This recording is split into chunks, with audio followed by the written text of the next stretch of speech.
គឺជារឿងពិតមួយនៅក្នុងស្រុកបាវេលខេត្តបាត់ដំបងប្រមាណជាឆ្នាំ2026មីងម៉ានជាស្រីមេម៉ាយម្នាក់មានកូនស្រីម្នាក់ឈ្មោះលីដាអាយុប្រហែល13ឆ្នាំបន្ទាប់ពីបាត់បង់ប្តីដោយសាររថយន្តបុកនៅឆ្នាំមុនមីងម៉ានជាស្ត្រីរស់នៅក្នុងស្ថានភាពលំបាកណាស់អត់ទ្រព្យសម្បត្តិការងារក៏មិនបានធ្វើដោយសាររវល់មើលកូនការដាំឡើយ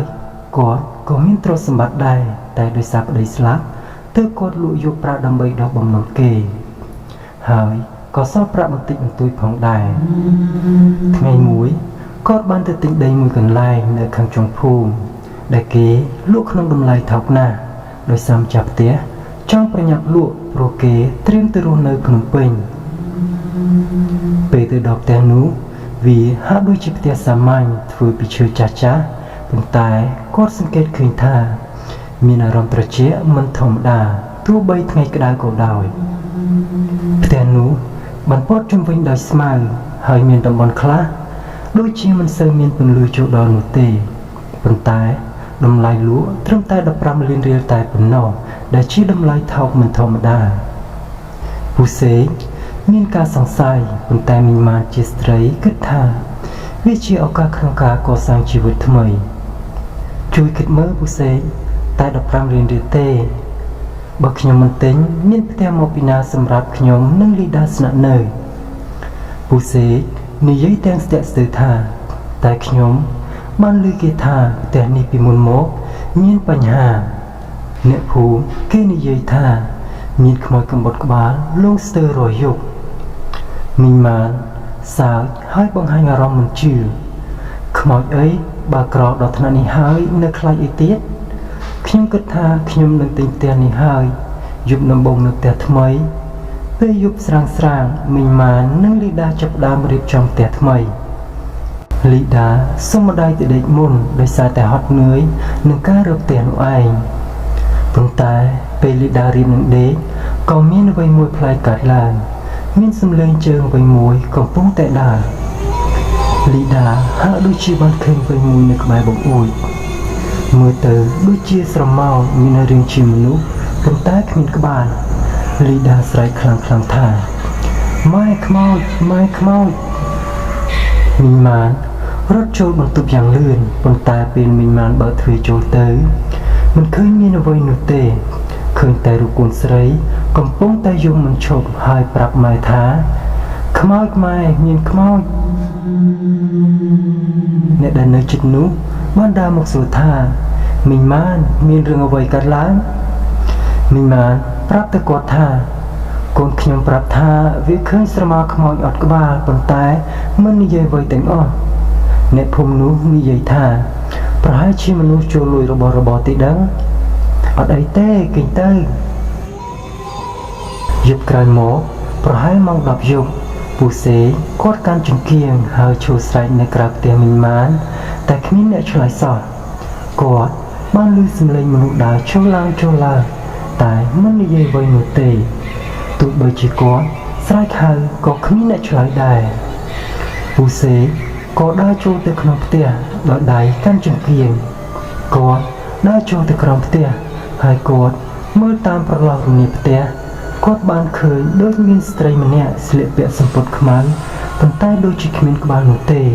គាត់ក៏បានដឹងថាខ្មោចកំពុងតែលួងគាត់ពូសេក៏ស្រែកឡើងថាខ្មោចគាត់ភ័យរហូតដល់ថ្នាក់ដួលសន្លប់ពេលមីងម៉ានចេញមកមើលឃើញពូសេដេកសន្លប់នៅក្រោមជណ្ដើរបាត់ទៅហើយក៏មិនបានឃើញអ្វីប្លែកនោះទេបន្ទាប់ពីហេតុការណ៍នោះមកមីងម៉ានគាត់បានទៅសួរអ្នកជិតខាងនៅម្ដុំនោះអ៊ំចាស់ម្នាក់បានប្រាប់ថាផ្ទះនោះមុនមកត្រូវជាផ្ទះរបស់ស្ត្រីម្នាក់ឈ្មោះសុផាតដែលធ្លាប់រស់នៅជាមួយប្តីប្រមឹកហើយតែងតែវាយធ្វើបាបគាត់រហូតថ្ងៃមួយពេលប្តីនាងបានមកដល់ផ្ទះក្នុងស្ថានភាពស្រវឹងហើយបានរករឿងប្រពន្ធហើយបានកាប់ប្រពន្ធនោះដល់ថ្នាក់ដាច់ក្បាលចេញពីខ្លួនបន្ទាប់មកប្តីខុសខើនោះបានយកសពប្រពន្ធទៅញាត់ក្រោមគ្រែប៉ុន្មានថ្ងៃក្រោយមកក៏មានក្លិនស្អុយចេញមក ក្លិនស្អុយនោះក៏ធ្វើឲ្យអ្នកភូមិទ្រាំមិនបានក៏អ្នកភូមិបានទៅប្តឹងប៉ូលីសហើយប៉ូលីសក៏បាននិយាយថា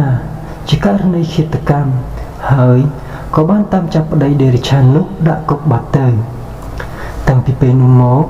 អ្នកណាដែលរស់នៅក្នុងផ្ទះនោះតែងតែឃើញស្រមោលស្រីម្នាក់ដាច់ក្បាលឬសំឡេងស្រែកនៅកណ្ដាលយប់មានម្ចាស់ផ្ទះចាស់ម្នាក់តែរស់នៅបានប្រហែលជាមួយសប្តាហ៍ក៏រត់ចោលបាត់ទៅមីងម៉ានស្ដាប់រឿងនោះហើយបេះដូងស្ទើរតែបែកហើយមានអារម្មណ៍ខ្លាចផងដែរតែដោយសារមិនមានប្រាក់និងមិនមានជំរឿទើបមីងម៉ានត្រូវតែតស៊ូរស់នៅទីនោះជាមួយកូនស្រីយប់មួយពេលភ្លៀងធ្លាក់កំពុងតែខ្លាំងមីងម៉ានកំពុងដេកជិតលីដាតែគាត់មិនទាន់បានដេកលក់នៅឡើយទេគាត់បានឃើញពន្លឺម្យ៉ាងនៅមុខផ្ទះ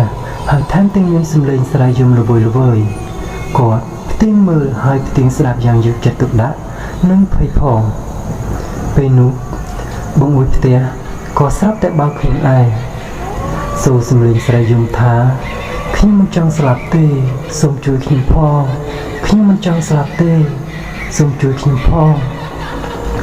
មីងម៉ានភ័យណាស់តែមិនហ៊ានដាក់កូន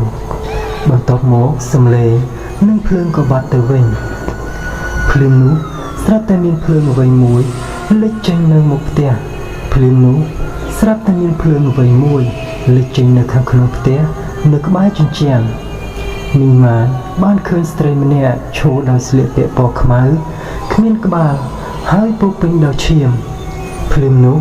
ស្រាប់តែមានភ្លើងអ្វីមួយលេចចេញនៅក្នុងផ្ទះនៅក្បែរជញ្ជាំងមីងម៉ានបានឃើញស្រីម្នាក់ឈរដោយស្លៀកពាក់ពណ៌ខ្មៅគ្មានក្បាលហើយពោពេញដោយឈាមមីងម៉ានភ័យណាស់ហើយក៏និយាយទៅកាន់ខ្មោចនោះថាខ្ញុំសូមអភ័យទោសខ្ញុំមិនដឹងថាផ្ទះនេះមានរឿងអាក្រក់បែបនេះទេបើខ្ញុំធ្វើឲ្យអ្នកមិនសុខចិត្តត្រង់ណាសូមអភ័យទោសឲ្យពួកយើងផងពួកយើងគ្មានបំណងអាក្រក់ចំពោះអ្នកនោះទេខ្មោចកំបុតក្បាលនោះដូចជាចង់និយាយអ្វីមួយប៉ុន្តែមិនអាចនិយាយបានហើយចង្អុលទៅដីមុខផ្ទះចង្អុលហើយក៏បាត់ខ្លួនទៅលុះព្រឹកឡើងមីងម៉ាននិងលីដាបានទៅពិនិត្យមើលនៅមុខផ្ទះកន្លែងដែលខ្មោចនៅចង្អុលលីដាកាយមើលក៏ឃើញមានឆ្អឹងលលាក្បាលមួយនៅទីនោះមីងម៉ានក៏បានលេចធូបប្រាប់ទៅខ្មោចនោះថាចាំខ្ញុំយកឆ្អឹងនេះទៅធ្វើបុណ្យឲ្យក្រែងបានឆាប់ចាប់ជាតិក្រោយពីរៀបចំពិធីបុណ្យឲ្យឆ្អឹងខ្មោចនោះរួចព្រលឹងខ្មោចកំបុតក្បាលនោះមិនបានលេចចេញឡើងទៀតទេហើយពួកគាត់ក៏រស់នៅទីនោះរហូតដល់សព្វថ្ងៃបើសិនជាពេញចិត្តនៅក្នុងការបកស្រាយរបស់នេះកុំភ្លេចជួយ like subscribe និងដាក់សញ្ញាកណ្ដឹងដើម្បីជាកម្លាំងចិត្តនៅក្នុងការធ្វើវីដេអូបន្តទៀតសូមអរគុណសូមគោរពលា